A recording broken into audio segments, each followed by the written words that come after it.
Muy buenas noches, bienvenidos al vuelo de la abeja. El día de hoy hubo lo que podemos llamar un terremoto político, algo que ha remecido los cimientos del régimen y de todo el sistema en el Perú, que son las declaraciones de Samir Villaverde. Samir Villaverde, como sabemos, es un delincuente que logró llegar, como muchos otros delincuentes, a vincularse con el gobierno de Pedro Castillo. Ya está claro que todo el entorno de Castillo son una partida de delincuentes, asesinos, salteadores, ladrones, bribones de todo calibre, como corresponde a un gobierno vinculado incluso al terrorismo. Y entre estas personas que se vincularon en la campaña y que posteriormente estuvieron haciendo negociados con él, como el tema del puente Tarata, está Samir Villaverde.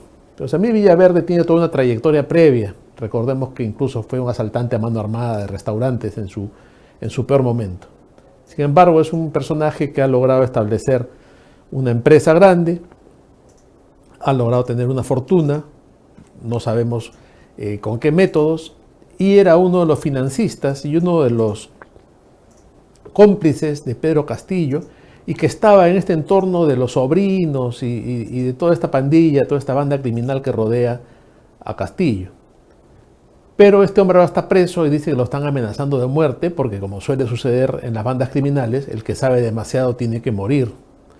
Entonces él ha decidido hablar y vamos a ver lo que ha dicho.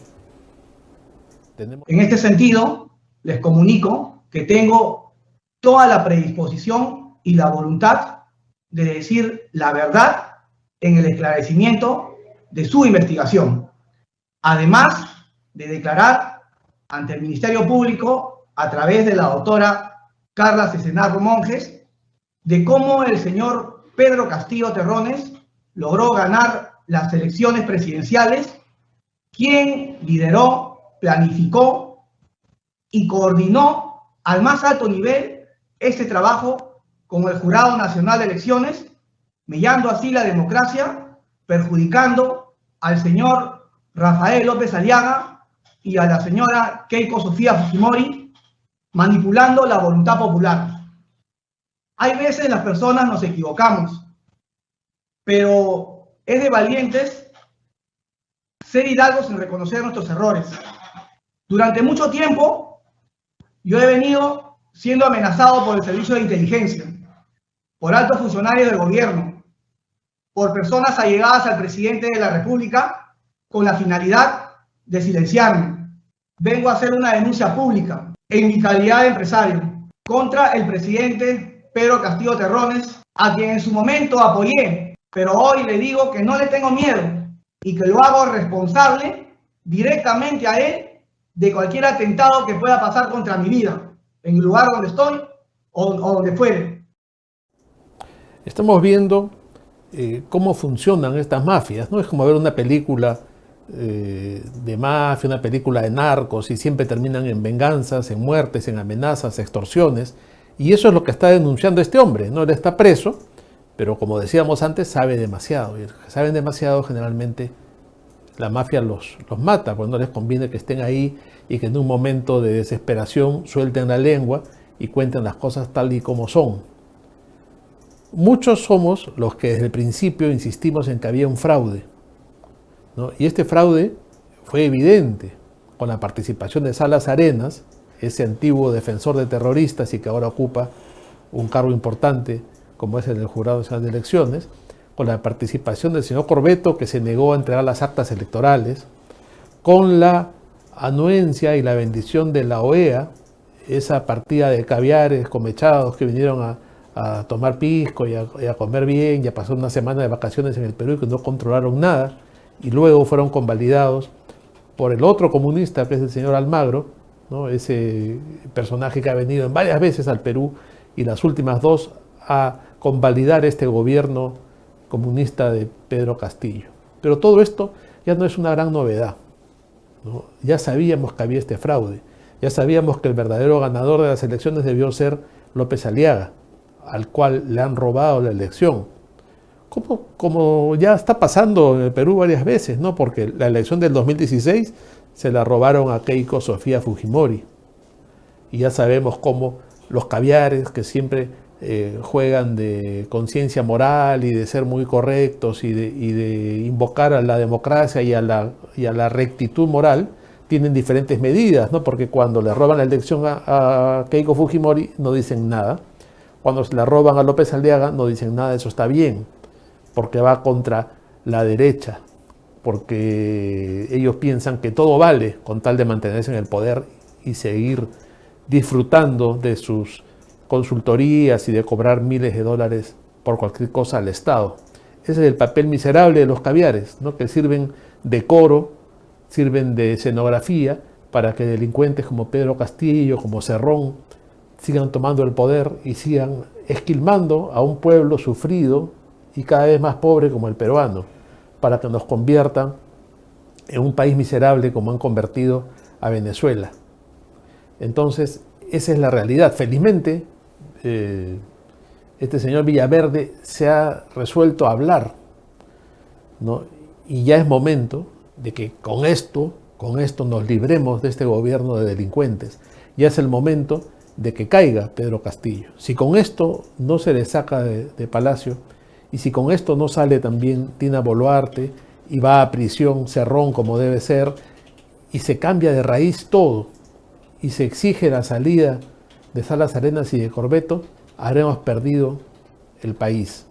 Esta es la oportunidad, este es el momento que nos da la historia y que demuestra finalmente que quienes cuestionamos estas elecciones, quienes cuestionamos este gobierno, teníamos razón.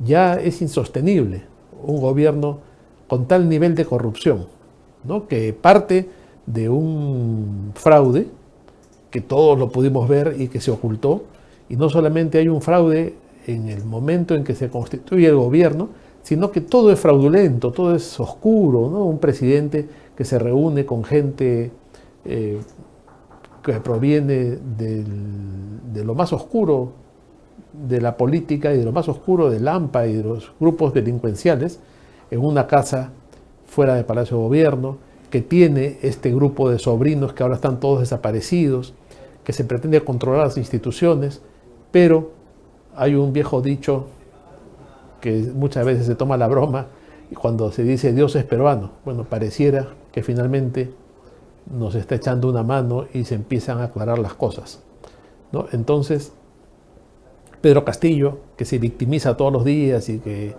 dice que es marginado por ser provinciano y porque es cholito y porque es profesor de pueblo y porque es un hombre de origen humilde, está quedando en evidencia que nada de eso tiene importancia.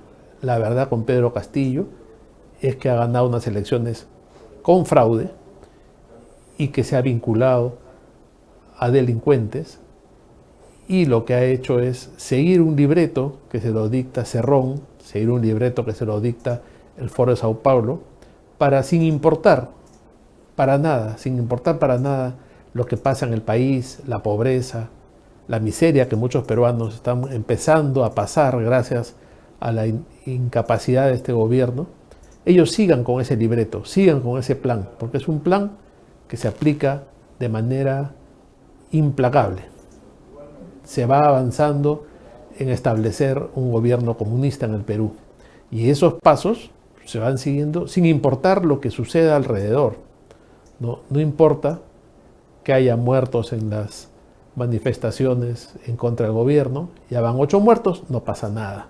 No importa que los ministros sean unos incapaces y unos corruptos y que digan y declaren barbaridades, no se les puede sacar, se les cambia por otros y siguen lo mismo y el hecho consumado, y así se nos viene jugando hace tiempo.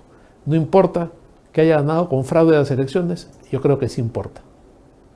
Ahora es el momento en que las fuerzas democráticas, en que los verdaderos patriotas debemos tomar el control del país. Debemos exigir un cambio radical, la salida de los que han sido cómplices de este fraude, la salida de Salas Arenas, la salida de Corbeto, la convocatoria de nuevas elecciones, porque si estos señores siguen ahí, nada nos garantiza que lo que venga sea limpio y sea transparente. Pero sobre todo, queremos ver la salida de Pedro Castillo de Palacio y cómo es llevado a prisión como corresponde por todos los delitos que ha cometido antes, durante y después de ser quien ocupa la presidencia del Perú. Y la señora Dina Boluarte también es su cómplice. Mucho cuidado, que ella no debe ocupar la presidencia. Ella es parte de los dinámicos del centro. Y Cerrón se pasa la vida con prisión suspendida, se pasa la vida en libertad, cuando también es otro que debería estar preso por todos los delitos que ha cometido. Nos vamos a una pausa y luego continuamos en el vuelo de la abeja.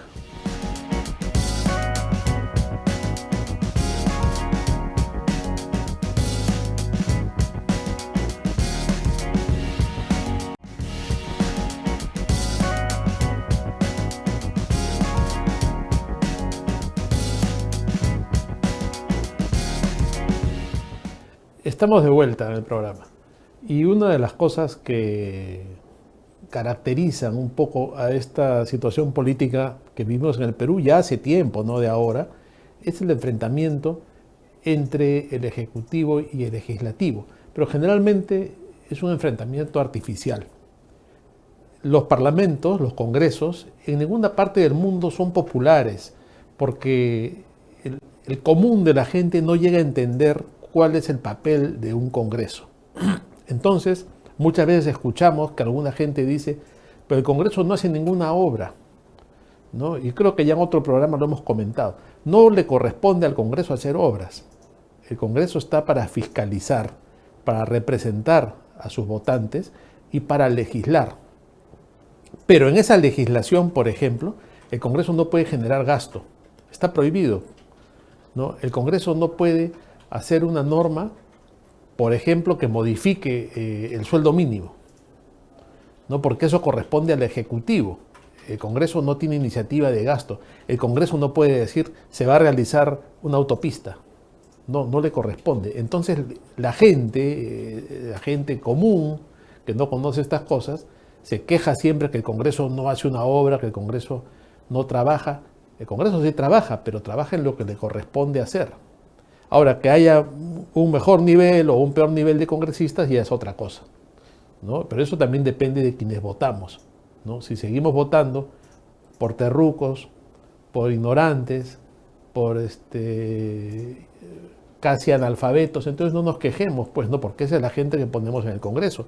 Los congresistas no han llegado ahí un platillo volador y han entrado y han tomado el Congreso. A ellos los hemos votado, la gente que ha votado por Bellido, por la señora que va vestida de barrendera, que no me acuerdo su nombre, y por todos los demás que hablan barbaridades, o que no dicen nada, o que están ahí vegetando. ¿Quién votó por ellos? Ellos son los responsables. Entonces, pero siempre, como se da esta situación que no se comprende para qué está el Congreso de la República, que es para dar leyes, para fiscalizar y para representar, como no se comprende esto, es muy fácil que desde el Ejecutivo se culpe de todo al Congreso y la gente se lo cree, ¿no? Entonces hemos tenido, por ejemplo, al lagarto Vizcarra, que consolidó toda su popularidad poniendo como enemigo al Congreso. Esa es otra estrategia del gobernante populista. El populista siempre tiene que buscar un culpable para todo, ¿no? Entonces, los culpables siempre de todo se encuentran y se genera un odio colectivo hacia esa persona, hacia esa raza, hacia ese grupo, ¿no? Entonces, recordemos cómo, por ejemplo, en la época de Hitler, que tanto le gusta al señor primer ministro, era muy fácil encontrar un culpable de todo, ¿no? Los culpables son los judíos y se generaba un odio colectivo hacia los judíos y mientras tanto se podía gobernar y se podía manejar este odio. Claro, es lo mismo que hace Vizcarra en su momento y que ahora pretende hacer Pedro Castillo. Pedro Castillo siempre dice, no me dejan gobernar, ¿no? El Congreso obstruccionista, que ese es otro invento de Vizcarra, ¿no? Vizcarra, PPK también lo repitió, ahora Castillo. El Congreso no es obstruccionista. Si uno ve las estadísticas, se da cuenta, por ejemplo, que a estos gobiernos últimos de Vizcarra, de Kuczynski, de Castillo, el Congreso siempre le ha dado la confianza, el Congreso siempre le ha dado las facultades legislativas que han pedido y que no las han usado bien es otra cosa. Entonces, eso del Congreso obstruccionista es un mito que se ha creado y colectivamente se ha creído. Y en esa línea vamos a ver la última aparición de Castillo en Apurímac, donde una vez más se lanza contra el Congreso y una vez más se victimiza. Tenemos las imágenes.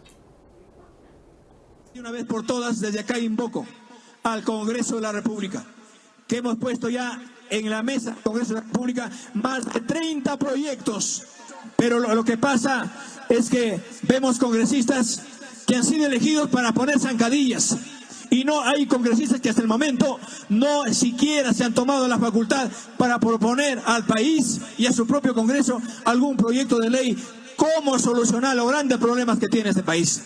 Y siguen cobrando mensualmente sin hacer ningún proyecto para el país. Yo llamo desde acá, volteemos la página y por más zancadillas que pongan para distraernos, para tener que buscar a alguien para nuestra defensa, eso a mí no me preocupa, porque yo no le he robado a nadie. Bueno, hay varias cosas que resaltar. ¿Por qué el señor Castillo cada vez que aparece dice yo no he robado? Yo no le he robado a nadie. Yo no he metido la uña, yo no he tocado ni un centavo. Son frases que le gustan, ¿no? Y ahí habría que aplicar aquella sentencia que dice que si tú te jactas mucho de algo es porque ese es tu problema, porque eso es de lo que adoleces, ¿no? Y entonces siempre el ladrón está diciendo yo no he robado, siempre el delincuente está diciendo yo no tengo nada que ver, yo soy inocente, eso les gusta, ¿no? Entonces ahí vemos a este delincuente como permanentemente dice yo no he venido a robar, yo no he venido a tocar ni un centavo. Otra cosa que hay que mencionar es que ya es un exceso el uso que hace de los niños. Ahí está ese pobre niñito bostezando con un vestuario incómodo y es lo que hace siempre, ¿no? A mí me preocupa esto que a donde va Castillo pone niños con trajes típicos, a veces dos niñas, a veces dos niños y siempre los está utilizando. Esa utilización de los niños en la política debiera ser intervenida por el Ministerio de la Mujer, que debe proteger a los niños de esa manipulación. ¿Acaso al Ministerio de la Mujer no le importa que este señor utilice políticamente para sacar ventaja, para mantener una imagen siempre a un niñito? Miren ese niño cómo está ahí en el video, yo los invito a ver. Ese niño está cansado, ya no sabe ni qué hace ahí, ¿no? O cuando va a los colegios y abraza a las niñas, a los niños que están ahí, se acerca, que también yo no sé por qué tiene que tocarlos, ¿no? Esta intención de andar abrazando niños, a mí no me gusta, a mí no me gustaría que este señor se acerque a mis hijos, yo creo que a nadie, ¿no? Y vemos una conducta manipulatoria y una utilización de la imagen del niño en beneficio político propio. Y finalmente, claro, la otra cosa que habría que comentar sobre esto es cómo una vez más se usa este argumento del Congreso, ¿no? Las zancadillas del Congreso. Bueno, ojalá le pongan muchas zancadillas, porque a los delincuentes hay que sacarlos del poder y hay que ponerles zancadillas para que se caigan. Ojalá. Pero incluso son muy débiles por el momento estas zancadillas, ¿no? Ojalá fuera verdad y ojalá lo sacasen del gobierno lo más pronto posible, porque ha llegado, según confesión de sus propios cómplices, al poder por fraude, y después de eso hemos visto todos los movimientos oscuros que han habido en el gobierno. Pero él viajó a Apurímac y se encontró con una persona que le dijo sus verdades, ¿no? El gobernador regional de Apurímac, el señor Baltasar Lantarón, le dijo algunas cosas fuertes, ¿no? Y entonces Castillo fue por lana y salió trasquilado. Vamos a ver lo que le dijo el gobernador de Apurímac. No es posible que el premier se esté burlando del pueblo de Cotabambas. Hoy día se ha comprometido a estar en Pumamarca y no ha ido, señor. No es posible, presidente. Cuando en Cusco hacen un paro, va ministro, va viceministros, va el premier, hasta van la gente que le echa flores. En Cusco ustedes firman, presidente, con sus ministros, actas comprometiendo los intereses de Apurímac. Y hoy día se burlan de Apurímac, de los hermanos de Fuerabamba, de Huancubiri. Ha paralizado las Bambas, señor presidente. Ordena a su premier que tenga la valentía de ir allá a Cotabambas y poder sentarse en la mesa y dar solución integral al proyecto que tenemos en las Bambas. Presidente, cada día que pasa, Apurímac pierde 3 millones de soles. Paralizamos obras, no hay trabajo, hay desempleo, presidente. Que el premier se ponga los pantalones y vaya allá a Cotabambas a negociar con los hermanos de Huancubiro y Fuerabamba, Chila. No espantemos la inversión minera, porque es una fuente de financiamiento. Paremos, presidente.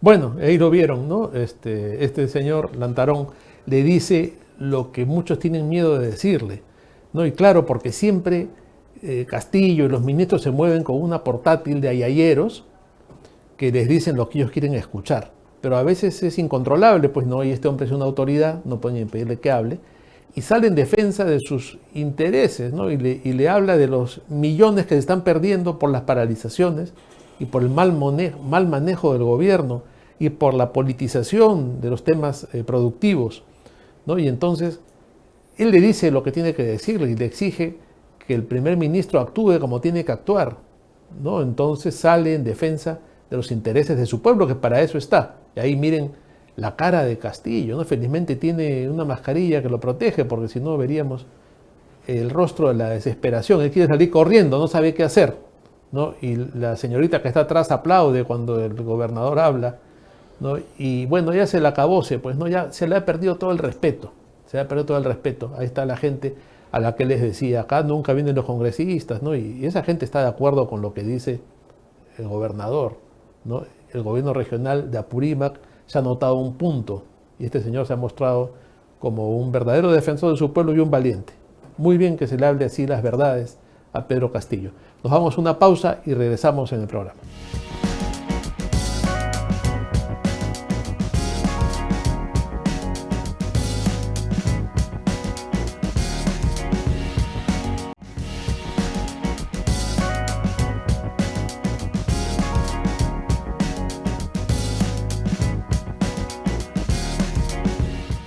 Estamos de vuelta en el programa y vamos a conversar sobre temas que tienen que ver con la familia, con la educación, con los niños, que son trascendentales, ¿no? En medio de la crisis política que estamos viviendo, a veces se pierde de vista lo fundamental, y lo fundamental es preocuparnos por las nuevas generaciones, preocuparnos por la educación de los niños, por los valores que se le transmiten, o, por otro lado, cómo se les puede también deformar y dar una información inadecuada.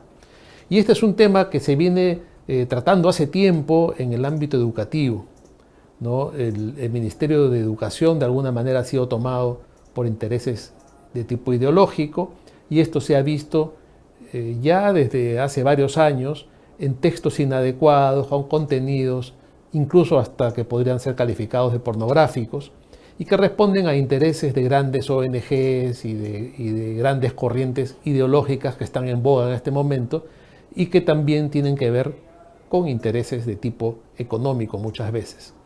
Para comentar todo esto y sus implicancias y lo que ha sucedido en los últimos días, hemos invitado a Juliana Calambroyo. Ella es, aparte de una activista pro vida y pro familia, tiene toda una experiencia política y es una experta en temas educativos. Juliana, buenas noches, bienvenida al Vuelo de la Abeja. Buenas noches, Luciano, muchas gracias por la invitación. Juliana, para ir directamente al grano, ¿qué es lo que ha pasado en el Congreso con esta ley que se ha aprobado y que ha ocasionado una reacción tremenda en los sectores de la llamada izquierda caviar? E incluso Pedro Castillo ha dicho que no está de acuerdo y que tiene que ver con los contenidos de los textos escolares y la participación de los padres de familia. ¿Qué cosa es lo que se ha aprobado concretamente? Mira, se ha aprobado la ley, es la ley que impulsa la calidad en los materiales educativos, en los materiales y recursos educativos, ¿no? Y es una ley que tiene como espíritu mejorar los materiales y los recursos educativos que, como tú bien has dicho en la introducción, hemos visto en estos últimos años, no solamente errores, sino horrores dentro de dichos libros de texto y recursos. Entonces, el Congreso, por amplia mayoría, ha aprobado ya esta ley que permite, dentro de su espíritu, la norma, que los padres de familia podamos participar de manera directa en la elaboración de los materiales y de los recursos educativos. Y esto se entiende claramente después de los escándalos que hemos vivido en los años 2018 y 2019, ¿no? Que se imprimieron libros de texto con links con contenido sexual inapropiado para la edad de los niños, ¿no? Con contenido altamente pornográfico en algunos de estos links, y que además fueron advertidos. Los del Ministerio de Educación en ese momento era el exministro Daniel Alfaro en la Comisión de Educación, se le advirtió de la presencia de estos links en el año 18 y sin embargo en el año 19, cuando llevaron los libros ya a las aulas, se descubrió pues que se mantuvieron estos links. Es decir, a pesar de la advertencia, no hubo ninguna mejora o un espíritu dentro del ministerio y sus funcionarios para mejorar el material educativo. Ante esto, ¿no? Uno de los mecanismos que ha propuesto el Congreso de la República con esta ley es que los padres de familia debidamente asociados y representados podamos opinar, podamos ver, podamos elaborar en conjunto con el ministerio los libros de textos y los materiales educativos en pro de la mejora de los mismos. Ahora, pareciera pues algo de sentido común que los padres tienen el derecho a opinar y a verificar qué se enseña a sus hijos. Sin embargo, una pregunta un poco ingenua: ¿por qué hay tanta oposición a esto? ¿Por qué les molesta que los padres intervengan?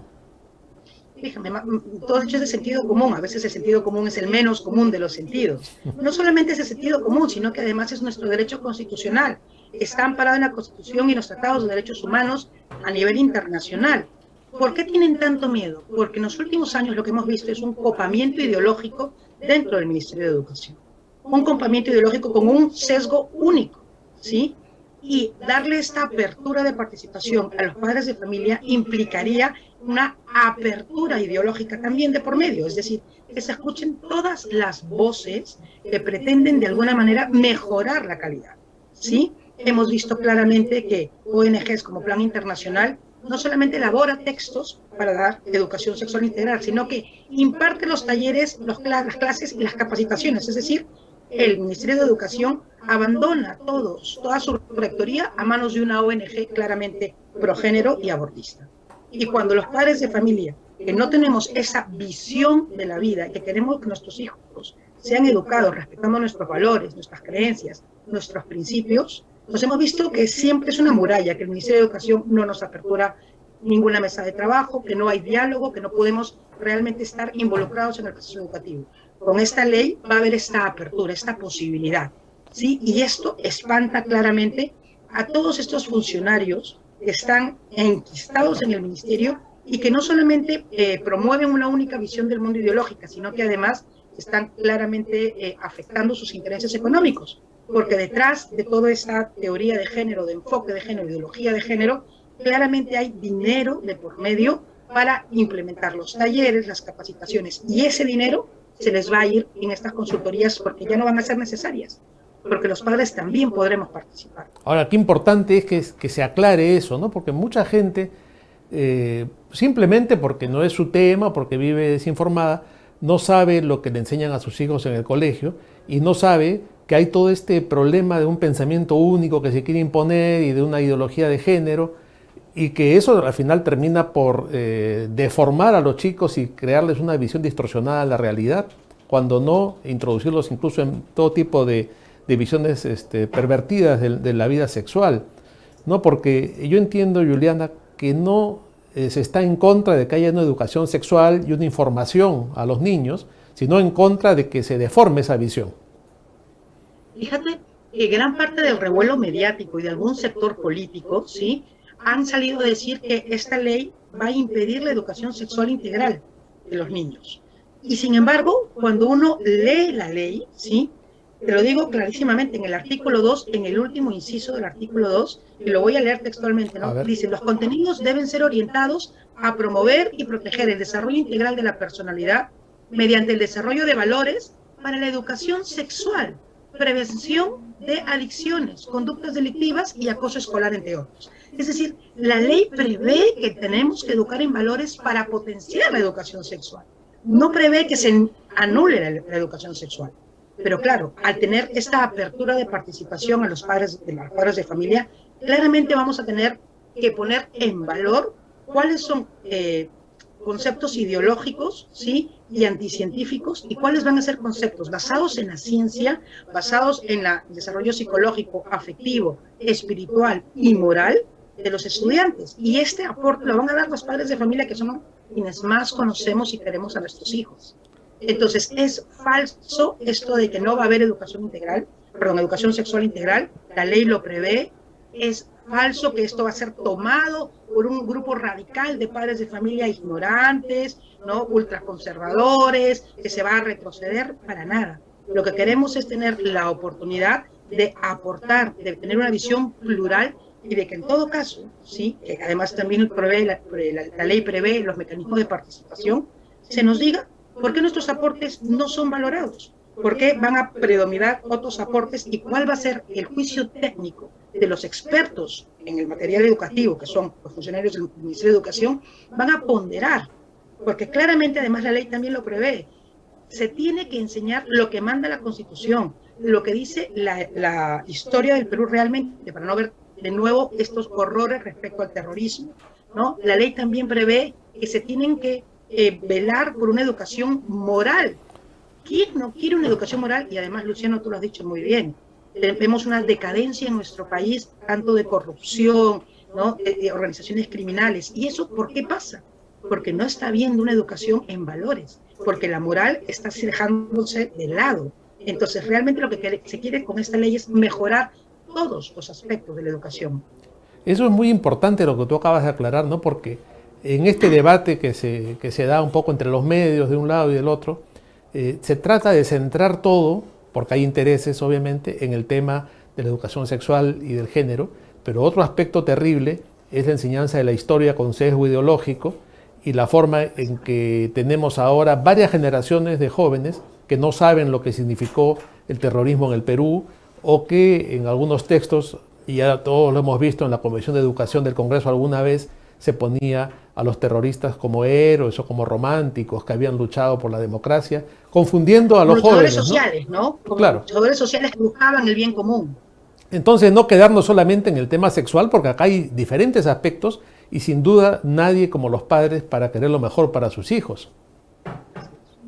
Fíjate que la ley, y aquí también, si me permites, es chiquitito, quiero volver a citar el texto legal que lo tengo aquí, y fíjate, también en el artículo 2, ¿no? En el 5º inciso dice, la educación debe ser un medio la educación no debe ser un medio para promover ningún tipo de ideología social o política. Es lo que todos queremos. Sí, claro. Menos aún aquellas prácticas que puedan configurar un delito sancionado por lo moral, por el Código Penal peruano, como es el caso del terrorismo y tipos penales relacionados. O sea, claramente la ley lo que quiere es que conozcamos nuestra historia, que no potenciemos en nuestras futuras generaciones, que van a ser los ciudadanos del futuro, del mañana, ¿no? Situaciones que los lleven a conductas delictivas o a conductas que sean antiéticas y faltas de valor. Y también se nos ha dicho que esta ley se va a cargar el enfoque de género y que no va a haber más una educación para la igualdad de oportunidades.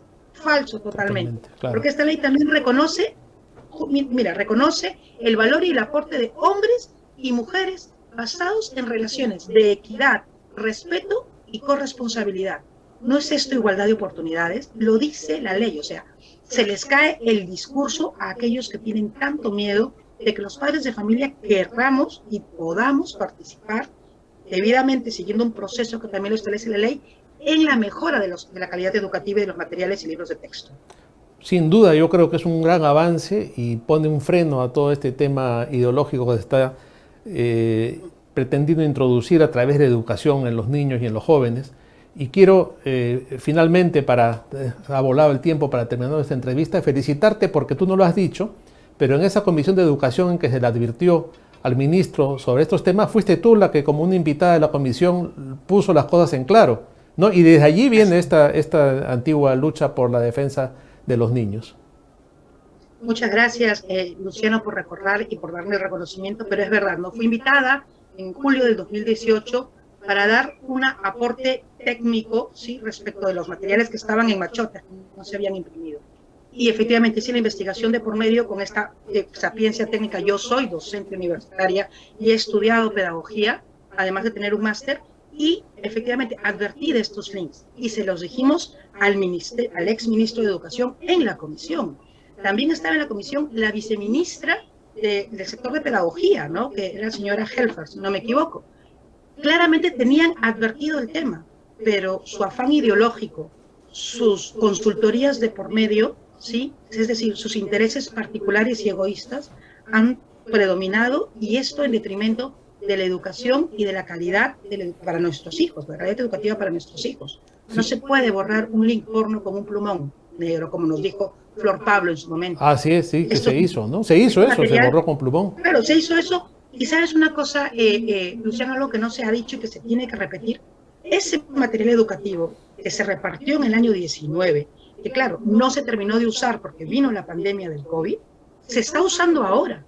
Ahora nuestros niños tienen que trabajar con ese material educativo y en muchas instituciones no borraron ningún link porno. Es decir, que hoy, 2022, después de 3 años del escándalo, sigue este material inadecuado en manos de nuestros chicos de 13, 14 y 15 años. O sea, simplemente es la desidia total por parte del gobierno y del Ministerio de Educación por trabajar en una mejora de la calidad educativa de todos los niños del Perú. Sí, porque es realmente imposible pues que haya alguien sentado tachando con un plumón miles de libros, ¿no? Eso fue una salida en ese momento para librarse de la acusación, de la cual no se está librando Alfaro porque años después ha sido nuevamente convocado al Congreso y tal vez le va a costar caro haber hecho oídos sordos a tu advertencia en ese momento. Juliana, te agradezco mucho por esta entrevista que creo que ha sido muy clara y ojalá que muchos padres de familia la vean para que se les aclare la visión en este tema. Muchas gracias. Muchas gracias a ti, Luciano. Buenas noches. Buenas noches, gracias. Bueno, nos vamos a una pausa y luego retornamos en el programa con nuestro siguiente invitado.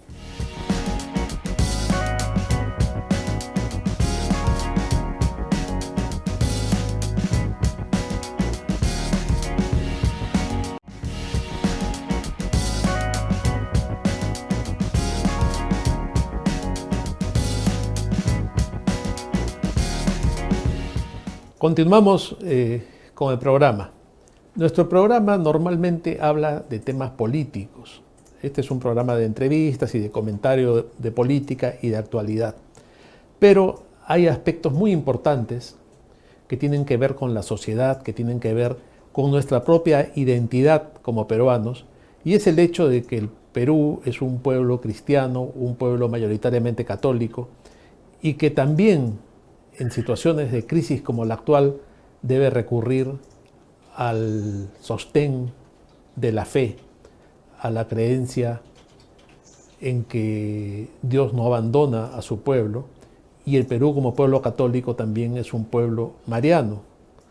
Y entonces hay una corriente en el mundo muy interesante que ha empezado en Europa, en Polonia, en Hungría, en España, y que luego ha llegado también a otras partes del mundo como Argentina, que es lo que se ha dado en llamar los rosarios de hombres, el rosario de hombres, que es la manifestación pública de la fe que convoca a hombres para rezar el rosario a la Virgen María y pedir por el mundo, pedir particularmente por los países en los que esto se da.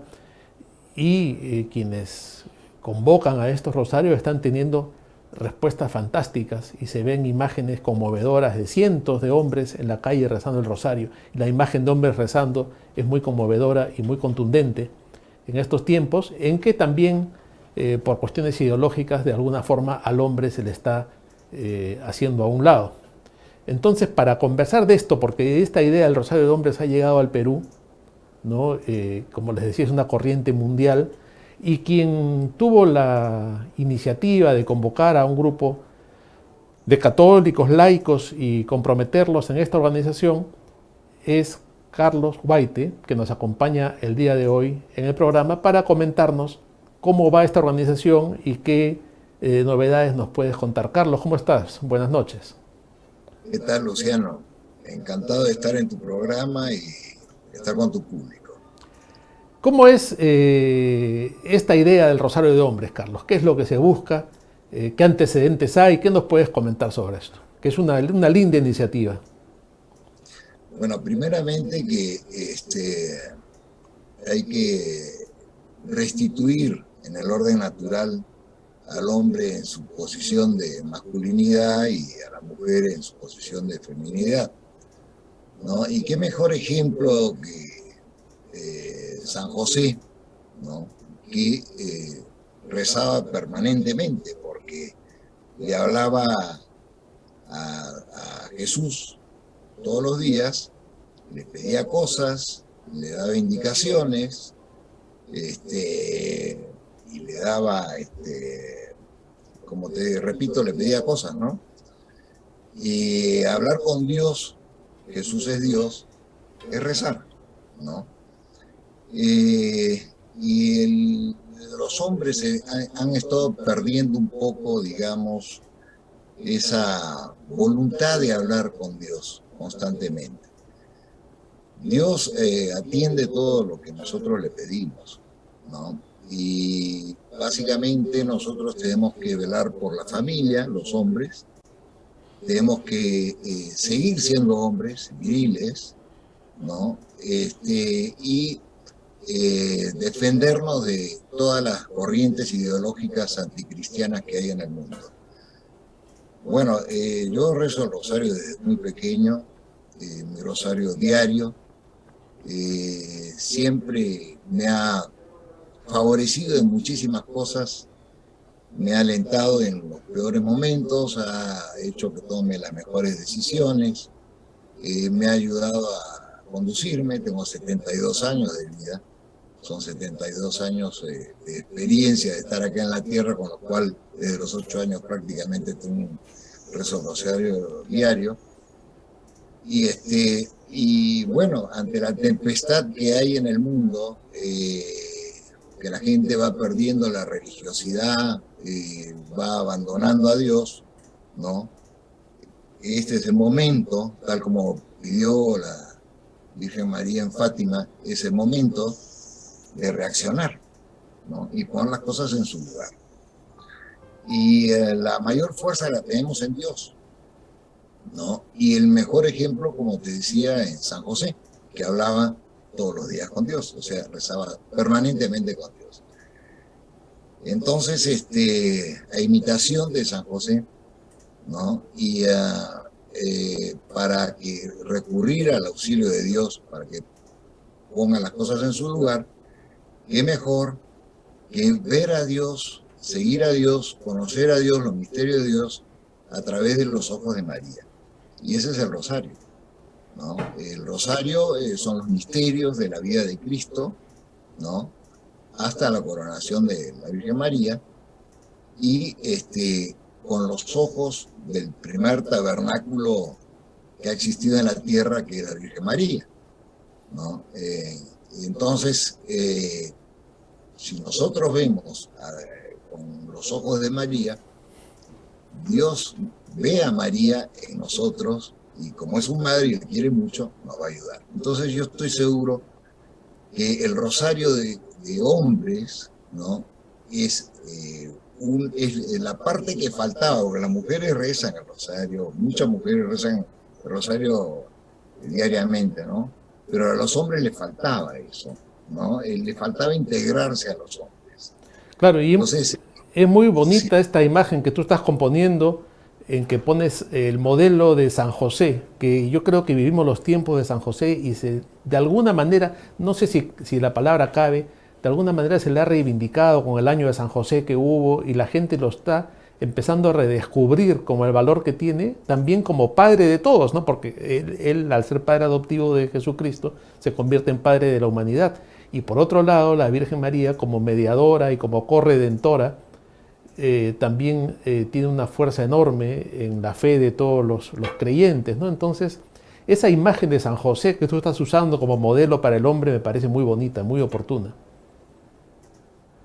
Bueno, yo pienso que lo que está sucediendo no es obra mía, ¿no? Yo soy simplemente un instrumento, y todos los que coordinan, que somos, he estado mirando el WhatsApp, somos 120 más o menos coordinadores, que se han formado en una semana, ¿no? Todos los que coordinan son instrumentos también de la Virgen María. Esta es obra de la Virgen María, definitivamente. Yo todas las mañanas, apenas me despierto, lo primero que hago es rezar mi rosario, y no sé latín muy bien, me cuesta, entonces lo rezo en latín porque me cuesta, ¿no? Y se lo dedico en una forma de restauración a la Virgen María, y ella es la que está inspirando, pienso que está empujando a toda esta gente, ¿no? estoy casi seguro que estén empujando a toda esta gente.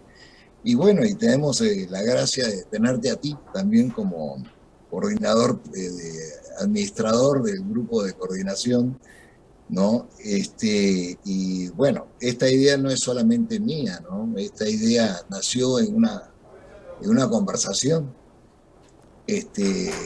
Se me ocurrió poner en un momento el nombre de Rosario de Hombres y dos personas saltaron inmediatamente, completamente distintas una de la otra, ¿no? Las dos con mucha formación católica, uno con mayor formación que el otro, y que están colaborando conmigo de una forma exquisita, ¿no? Y que son los fundadores de esto, ¿no? Que es Javier Moscoso y Luis González.